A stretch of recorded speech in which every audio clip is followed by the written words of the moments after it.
to podcast number 2, where Eleanor and I will be discussing our different binaries and basically tackling how they apply to our different interests and our focuses throughout this quarter. So to reiterate, my name is Ronke and my focus was history and histories. History with a capital H is basically this concept of major events that have been deemed to be more important or relevant to the people that teach it. History is our larger conceptualization of what has gone on throughout human history. And histories with a lowercase h is more plural, it's more variable, and it's just the overall consumption of events that have happened throughout human history. So there's not really a standardization of it. Histories is just everybody's history, which I think I love. So my name is Eleanor Jaffe-Pachulo, and I focused on center and periphery, which is, as you can tell, very similar to history versus histories. That's why we're doing it together. And basically, just to give a little bit of rundown of center versus periphery, this concept emerged sort of during urban development studies. So we have people like Adam Smith, which is trickle-down economics for those of you who took AP US history, and Marx and Engels, who also talked about center versus periphery in terms of the working class. So basically, it was used to describe the center, aka the cities, and then the periphery, which was anything surrounding the cities, so farmland and sort of more small villages, and that was where people were doing the majority of production that would then feed into the cities where people were doing more of the distribution side of things. And now in our context now, it's sort of anything that's happening at the center of the dialogue, at the center of the history books, at the center of wherever. So it's whatever is happening that people are focusing on, while the periphery is basically anything that you don't focus on, or that it becomes part of the margins in whatever discourse you're engaging in. So yeah, that's center and periphery. Yeah, the two definitely engage a lot, especially in the context of Trieste. That's kind of Trieste is kind of the periphery / the histories with a lowercase h. Italy is at this center, and it's the big history. It's what people know across the world. Like before we took this class, I didn't even know what Trieste was. Just goes to show that we learned one of the lowercase histories through taking this class, which is really cool.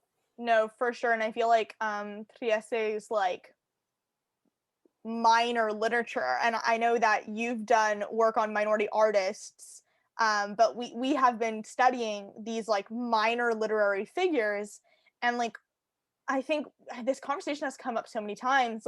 What does it mean to be a minor literary? What does it mean to be a minor writer?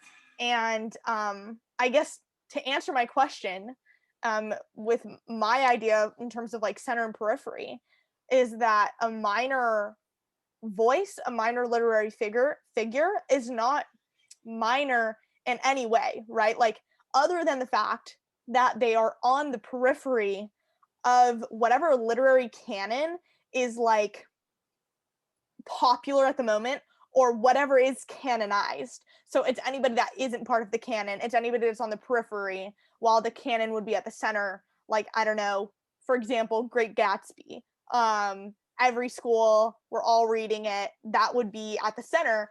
And so we have so many people telling the same type of stories of sort of, new age American lifestyle and coming of age stories, and these what does it mean to be new versus old money, and stuff like that. There's so many stories that other people have written with the same topic, and probably with equally as powerful of a voice, and they're not the ones that are being read largely. And I think so to me, that is what it means to be a minor artist and a minor literary, in my perspective, is just somebody that's not part of the canon.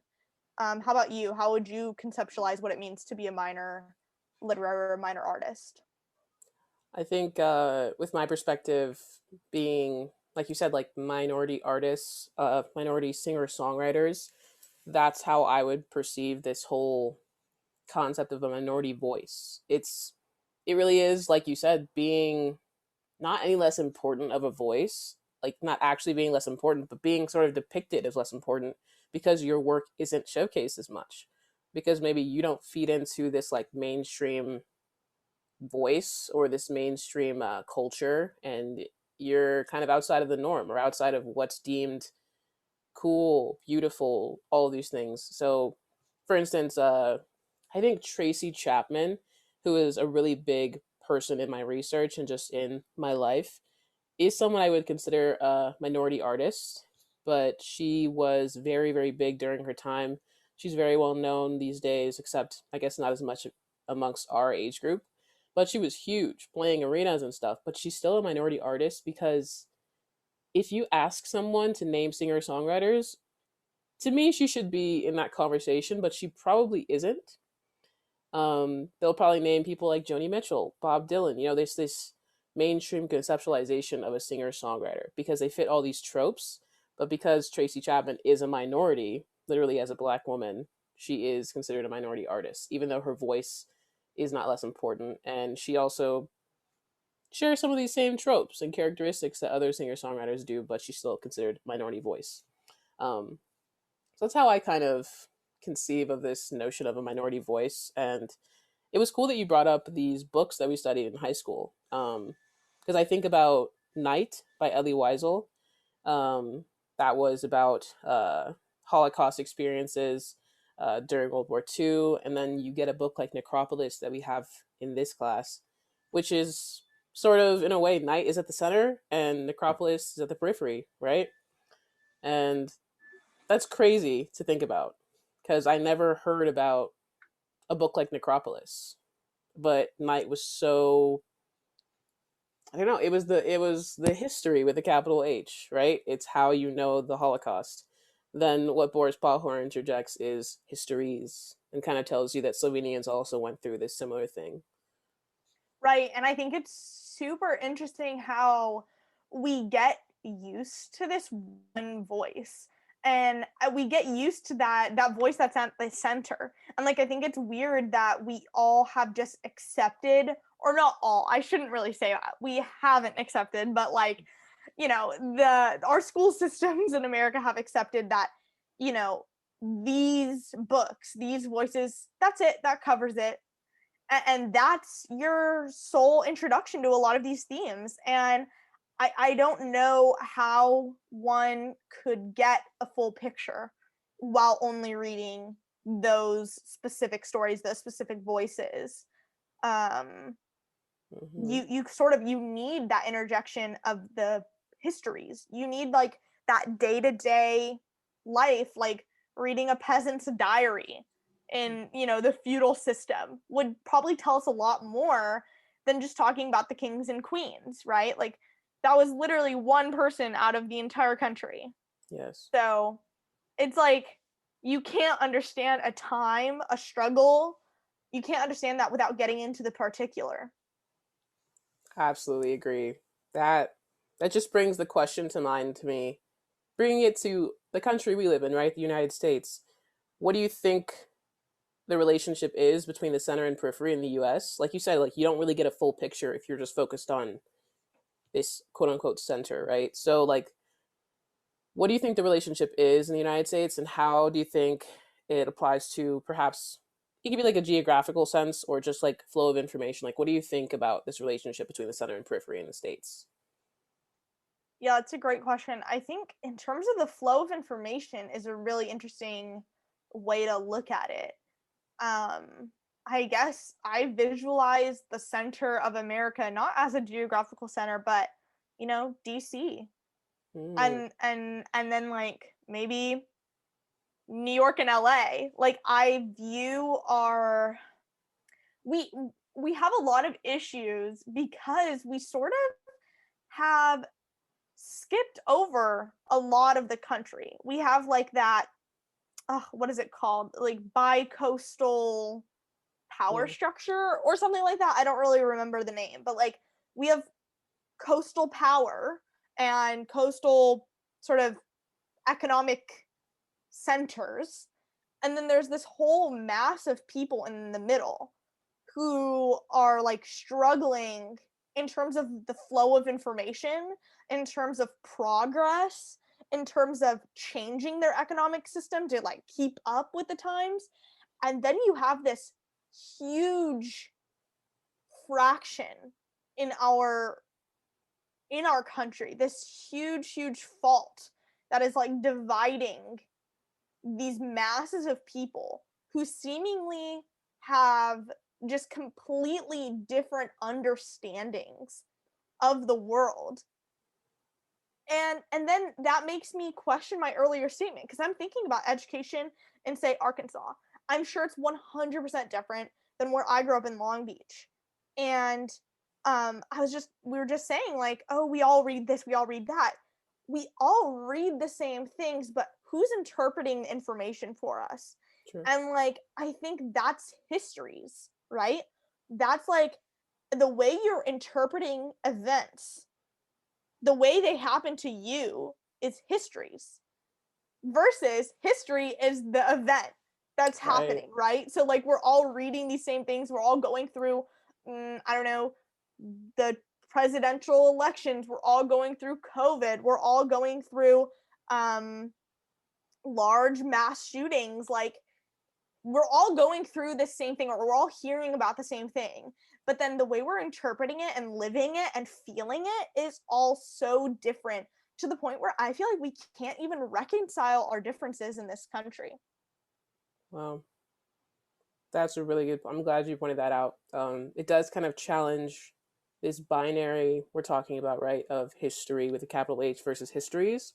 It's not just okay what you read in the textbook. Like the experience of reading a textbook is not just capital H history. It is also lowercase h histories. Because you're right about interpretation and just like wherever you live in the world or just whoever you're exposed to, whoever is your teacher, does affect how you take this information in. And I think it's so interesting that like in the United States, like you said, like there's bi-coastal power, there's a bi-coastal flow of information. So in the US, actually the periphery is the center, which is, Yeah, like that's just a head spinner. I don't know, like you said, the big cities really, really do have a lot of power. Um, and then it also brings to mind, Nina once said that the periphery constantly challenges the ideology of the center. And Trieste does that for Italy, right? But then it's kind of like in the US, the center challenges the ideology of the periphery because we're always in conflict. This I love big, that. yeah, middle America, like challenges the The ideology. progress, right? Like Yeah. the progress is being sucked in by the center. Like the center's like, I'm imagining right now. I know it's a podcast so people can't see me, but I'm imagining like I'm holding on to the ropes and I'm at the center of America and the bulls are on either side and they're trying to progress. They're trying to go further. They're trying to change. Hmm. And I'm scared of change. I'm in the middle. I'm scared of change. I don't know what that looks like for me and my family. I don't know what that I'm scared. And so I'm trying to hold the bulls back. Yes. Wow. So It's a good I love visual. that. That was really, yeah, that America's kind of inverted in that way. Uh, Yeah. but I guess at the end of the day, we could just say that this the geographic periphery is the like socioeconomic center. Good statement. Yeah, absolutely. But I think like, well, oh, so okay, where are the artists in your thesis? Are they usually from big cities, or like where do they come from, and how do you think that plays a role? Like how do you think where they can't come from plays a role in their ability to like sort of get into the music industry? That's a really good question. For anyone who doesn't know, let me give like a little summary of my thesis. Um, I'm currently doing research on Black women singer-songwriters and their identity politics and their marketing, and how basically unbreakable this sort of bond is between identity politics and marketing. They're very related. So I'm doing research on people like Tracy Chapman, India Re, uh, Brittany Howard, just trying to see how their marketing relates or differs. And to answer your question, I think someone like Tracy Chapman, I'm not sure exactly which city she's from, but I know that she didn't grow up in this big city. She was from a sort of smaller area, more rural, possibly. And I know that she said she grew up around a lot of country music, for example, which is interesting because a lot of people think that they call her a folk artist, but she really does say that she's not just a folk artist and she takes more influences from country, probably. Um, so I guess that kind of gives an idea of the type of stuff she grew up around, because the type of music you grow up around usually does relate to where you're from. Yeah. Um, I'm on India Re, for instance, listened to a lot of Stevie Wonder. That's probably one of her biggest influences. And so they both have these different influences, and it sort of informs the way that they sound as well. And to that point, I think the geographical state obviously influences the social, right? And then the social influences the music. So I think that they're kind of inseparable in a way, the geographic and the artist's music, you know? Um, yeah, I was trying to say, like, I think it also matters your identity, as we've kind of talked about in the past. Your identity as someone in, let's say, like this rural town in middle America. If I'm Tracy Chapman and I'm like the only black person in my town, for instance, but I did grow up in this like certain type of city, I'm still gonna have a different, I don't know, I'm gonna be a different product than someone else is. In the sense that I'm going to care about something different than you, most likely, if I have this specific identity and I grew up in this geographic location, right? So the artists that I talk about, Black women singer songwriters, if they grew up in Cleveland or Denver, Atlanta, like the geographic location is kind of going to shape what you care about, and it's going to shape what you were exposed to. Let's say a political movement is going on, like different cities were different hubs for these communities, right? So if I'm exposed to these certain things and I grow to care about these things, it's going to find a way into my music. But if I don't have a message that the industry thinks like people want to hear, then that's going to affect my ability to make it in the industry. But yeah, I think like geographic location, um, it's kind of like your nature, um, in the sense that where you were nurtured, right? The location influences the things that you care about, and that makes its way into what you write, and then the industry kind of takes it from there and decides whether you have a place in it. Yeah. Like your geographic location obviously plays a part into your social like upbringing, right? And everything, politics and Mm-hmm. music and everything, religion. Um so then your geographic location and your like upbringing and culture and everything kind of dictate whether or not you're on the center or periphery.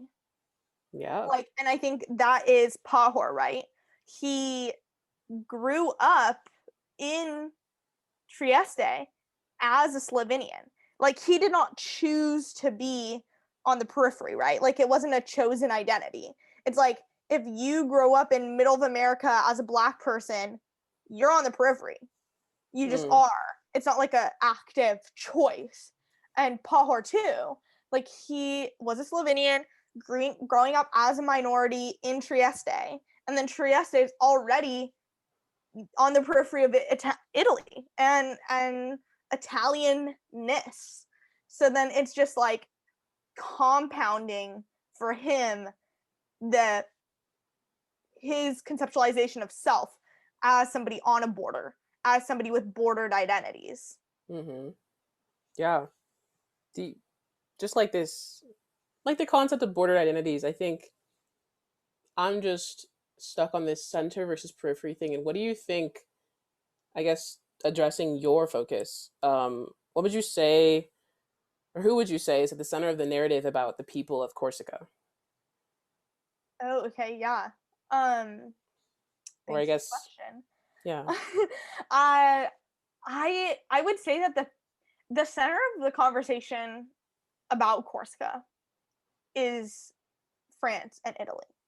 Mm, So you have like these two at one time colonial powers, um, and they're vying for their basically ability to take over Corsica, and they have controlled the narrative. They are first of all, they're the center of the narrative, and they're controlling it, which is usually the case, right?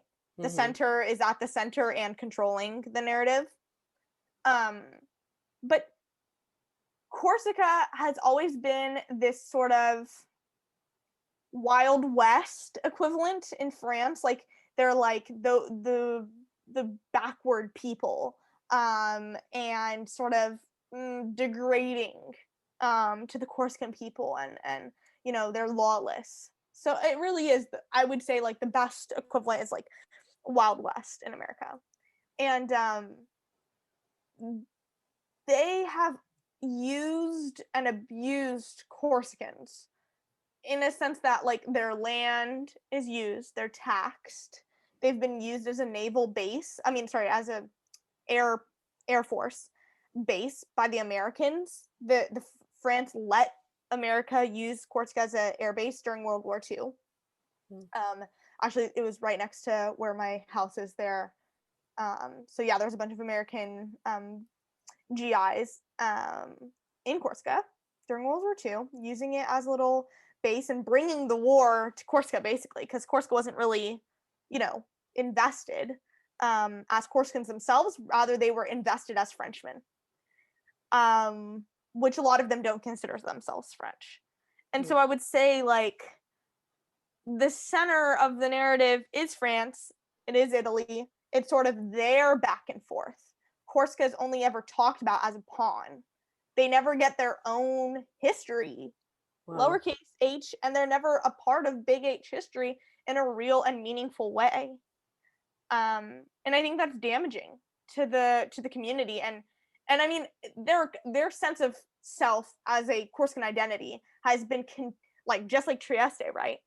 The Slovenians in Trieste, it has been worn down over the years because like it was in the 1700s that France takes over, and one of my neighbors, he was going to school and his first language is Corsican.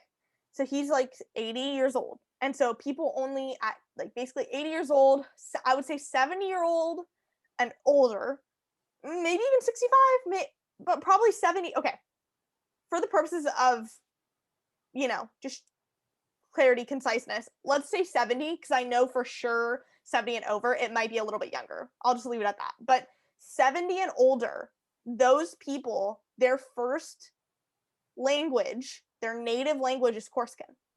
And it was those people that, after sort of like years and years of occupation by France, at some point, France was like, actually, you know what? You guys have too much of a national identity. Nationalism was on the rise in Corsica. People wanted to fight back. People wanted to become an independent state. And then so obviously, if they're 78 years old, this was World War II, Mm, World War One, and maybe end of World War One, beginning of World War II, that they started implementing things in schools where they were no longer able to speak Corsican. And just like Slovenian and Trieste, Croatian and Trieste, um, again, same time period, really, huh? Like yeah. end of World War One. No, sorry, beginning. Now I'm forgetting. I believe it was fascism, 1920s, 1920s. Okay, 1920. So it was around the same time, and yeah, so they used and weaponized language in a way to kill Corsican culture and kill their national identity, um, and to use them in World War II as Frenchmen. Hmm. So all those people grew up having to speak French in class, and now less than 150,000 people speak the language. Wow. So it worked really quick. Um, Less than 100 years later, and there are so few speakers. That's just I I knew none of this, like it really is something that's not at the center of any narrative of history. Like as much as I know about Italy, right? I'm an Italian minor. I've been spending like the past like 3 years learning about Italian culture. I knew nothing of their involvement in Corsica or Trieste or any of this stuff. And why would it not be talked about when there's like a killing off of an entire people's culture and language? Like it's just an attack. Yeah. And it really is just a shame. And it's I don't know. Language has been so weaponized. Culture has been so weaponized, and the whole process of assimilation should be a bigger part of our conversations about history A because those hundred types of percent. things, yeah, they repeat themselves throughout time, and it should never happen. No, and and I think it's funny because you're an Italian minor and I'm a French minor, so we both have these like history intensive, Hmm. culture intensive, uh, language intensive, Yeah. right, minors, and you would think that we would learn more about the forced assimilation in both places, in France and in Italy, because it's happened time after time. I mean, there's so many little Italian dialects that are starting to die off. Yes. I mean, even on Corsica, not to go too much into depth on Corsica, but there was, I think, I can't really remember the number, but there's basically like at least 10 different Corsican dialects on an island of, it's the size of, I literally like, I think it's 300 miles long. Like it is very small. And there was literally this language that this woman that I know in a village near me, her grandmother was the last speaker of the Bonifacian language. There's a language from a town. Every town basically had their own dialect, and Wow. her grandmother was the last speaker, and that language is, for all intents and purposes, dead Hmm. when her grandma died. And I think we don't talk about the repercussions of lost language and culture to our ability to navigate the world. Like, even just Native American knowledge, right? To bring it back to America, Hmm. Native American knowledge. This land was used for agriculture, tilled, animals, you name it. Migration, uh, like settling communities, like all of these things to sustain communities happened and were done sustainably. And here we are now with a complete drought of indigenous knowledge, or at least the lack of usage of indigenous knowledge. And we have issues with our water, our trees, our killing our own people, mass shootings, like all of these things, right? That I think happen when you ignore patterns in history, when you ignore sort of the social consciousness of our ancestors. Yes. Uh, that's such a good point. I just bring it like I like that you brought it back to this American context and just like what we're seeing now in our patterns, even just throughout the world with consumption, sustainability, all of these things. That is what like learning about Pahor and all of these minor authors has taught me. It's so important to learn histories Because if you're just focused on this history, it leaves so many things out that are so useful today for us to live better lives and for us to be more conscious of our environment and of each other. And I think that's the ultimate thing I've learned. And even in the context of music, I'm doing a lot of research about um, the origins of like the folk movement or the origins of neo soul and tracing everything back and understanding how it's been wiped out and kind of overtaken by the white majority, right? All these black styles. Like, what is that? You need to learn about these things so you can make sure it doesn't happen again. If everyone was aware of these things, it would be more cohesive, it would be more collaborative world. And that's the ultimate thing I've learned from Pahor to close that out. Yeah. I mean, I think it would be interesting for us to maybe let's read some quotes from Pahor and give that to the audience to sort of have our last little discussion here, bringing Sure. it back to the man who saw too much. I can read a quote from Necropolis that really stood out to me. Um, it says on page 39, the people now crowding the area between the oven and the back wall with the hooks will never learn about Frank, the tall, nervous boy from Ljubljana, or Andre, the French doctor. And yet it is touching to see how they look around this factory of death and confusion. Pahor's talking about these tourists that are visiting the concentration camp that he was housed in for a lot of years, um, and he's kind of acknowledging sort of their naivete, but also that he's acknowledging that their efforts may be genuine, but they will never. There's certain things they will never know, certain things that have been left out, all these stories that haven't been told, and I think that's something Pahor does so well, just telling these individual stories because they really do contribute to like collective knowledge of what happened during these wars. 100%. And I think reading Necropolis and hearing him talk about Frank and hearing him talk about um, these people who had an impact on him. And I think just by focusing in on one person himself and a few other sort of, I guess, supporting characters in a well, true story, help us to think clearly about the fact that every person, every individual experience is worth is worth mourning, Yes. if that makes sense. And I think his work with his imagery and his ability to bring us into his own recollection through his imagery and through his similes and through this like flashback structure of Necropolis is so powerful in giving that.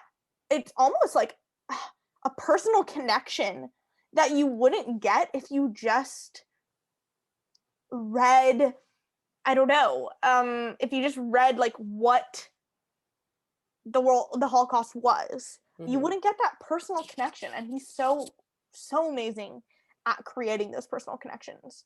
And I think like that's again, it's so hard not to deviate into the now with Pahor. Think about COVID-19. We have become numb to the 500,000 lives of American lives that have been taken because we don't think enough about the mourning, the grief that one life is deserving of. And Yeah. I think Pahor reminds us of that. Every life is worth mourning, and every pain should be recognized, grieved, and internalized and remembered. And that's honestly what I've loved the most about Necropolis. Yeah. I'd say on that note, I think that's a strong place to end. Um, yeah, I mean, the last thing I would say is just encouraging everyone to seek out minority voices and understand the importance of every single individual voice and challenge history, the capital H. And even like think about just where you live, who's at the center of the flow of information and who's on the periphery, and how are you going to challenge the center ideology. Amazing. Yeah. Wonderful. Have a nice day, everyone. Thanks for listening.